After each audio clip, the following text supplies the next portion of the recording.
નમસ્કાર દર્શક મિત્રો, હું છું એન્કર અર્પિતા પટેલ। દેશભરના તાજા અને સચોટ સમાચાર આપણી ભાષામાં જોવા માટે A1 અભિપ્રાય ન્યૂઝમાં આપનું હાર્દિક સ્વાગત છે। હવે જોઈએ મુખ્ય સમાચાર। અંજાર સચ્ચિદાનંદ મંદિરના મહંત શ્રી ત્રિકમદાસ મહારાજ દ્વારા અંજારમાં ગોવર્ધન નદીશાળામાં નંદીઓ માટે 3000 કિલો તરબૂચનો પ્રસાદ આપવામાં આવ્યો હતો।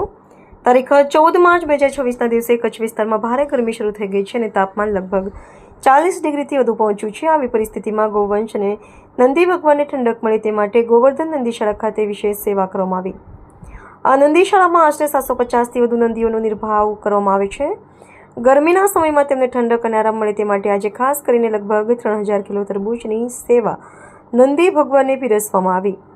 તરબૂચ શરીરમાં ઠંડક આપે છે અને ગૌવંશ માટે પણ લાભદાયી છે। આ સેવા ભક્તિભાવથી અને આનંદ સાથે મહંત શ્રી ત્રિકમદાસજી મહારાજના દ્વારા કરવામાં આવી છે। રિપોર્ટર ભરત ઠાકોર, કચ્છ।